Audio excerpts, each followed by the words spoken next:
When a small piece of needle or thread gets stuck in the rotating hook, hold the handwheel with both hands and turn it firmly back and forward. Sometimes the jammed object will come loose from the rotating hook and the machine will return to normal. If that doesn't work, don't try to remove the carrier by loosening all the screws. Because even if the machine is stuck, the timing may not have changed. Lower or remove the finger, and remove the part held in place by 3 small screws. Remove the inner part of the carrier and open it. Remove what is stuck. You can correct the error without adjusting the timing. First, remove the bobbin case. Lower or remove the positioning finger that holds the rotating hook in place. By lowering or releasing the position finger, we can rotate the stuck carrier. Then you can remove the inner guard, which is secured with 3 screws. The only part that needs to be removed is the one that is held in place by 3 screws. Do not remove the thin part of the carrier that is secured with 4 screws. Don't remove this part. Do not remove the part of the carrier that is secured with 4 screws.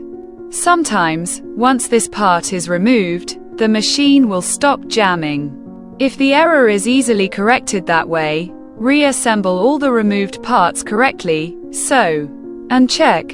This machine is stuck very tightly. Using pliers, remove the inside of the carrier.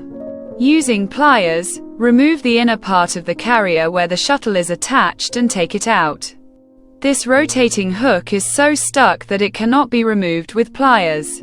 Be very careful when trying to remove it with pliers, as the pliers can damage the carrier.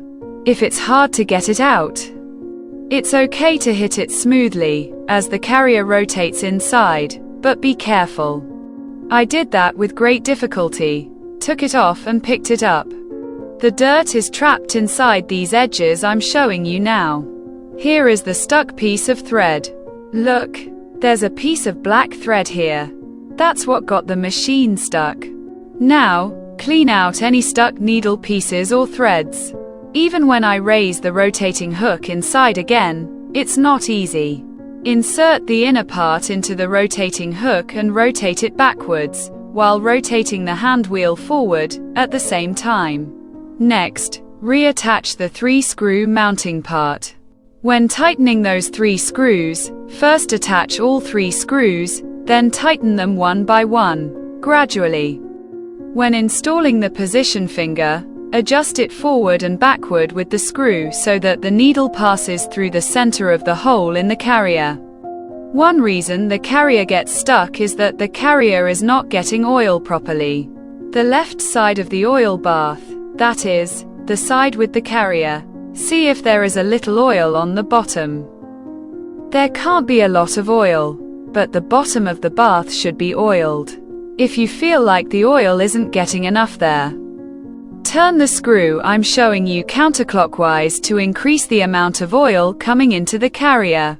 Another reason why the machine jams is if you start sewing with the upper and lower threads out of order.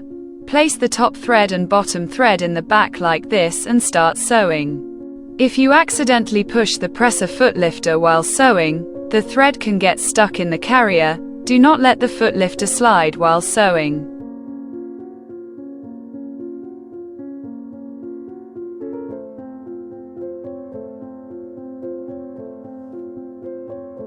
Removing the position finger and inner guard.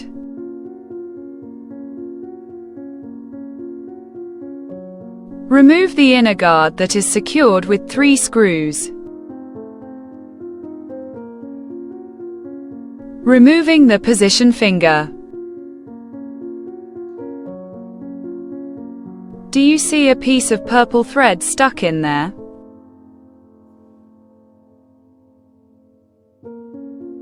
Brush well to remove dust. Scrape away any dirt stuck inside the carrier with a tool.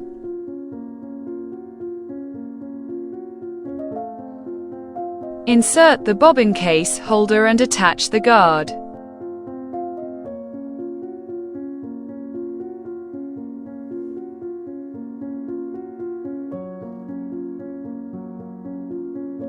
Install the position finger.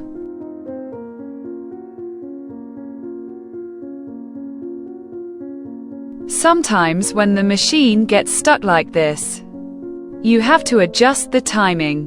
When looking at the inside of the carrier, check to see if the needle hole is visible from the top of the carrier. The needle position can be changed with the needle bar mounting screw. The carrier point should be located on the needle calf above the needle hole, slightly below the center. Don't let the carrier point hit the needle. Do not move the carrier point away from the needle.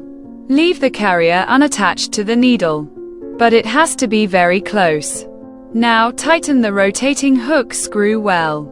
On any brand, any model, single needle high-speed sewing machine, the carrier and needle bar timing is adjusted in this way. First, remove the needle, presser foot, plate, and feed dog that are attached to the machine. Check for any dirt stuck in the hole marked in red, above the needle attachment point, and clean it. Take a new needle. Place the groove of the needle on the outside and the scarf on the inside, and lift it up as high as possible. Turn the hand wheel to lower the needle to its lowest position. When looking through the carrier, the needle eye should now appear parallel to the top of the carrier. With this screw that tightens the needle bar, you can adjust the needle eye to be visible from the top of the carrier. By loosening these screws on the carrier, you can adjust the carrier forward, backward, and left and right.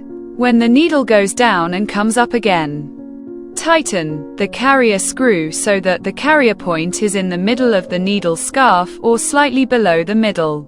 When the needle goes down and comes up again, tighten the carrier screw so that the carrier point is in the middle of the needle scarf or slightly below the middle. Do not leave any space between the carrier and the needle, and do not let the needle hit the carrier. Be sure to check this before tightening the screws. I have posted more videos about needle bars and carrier timing. You can watch them in the relevant playlist. Subscribe to the channel, like, comment, and share the video. Thank you for watching this video.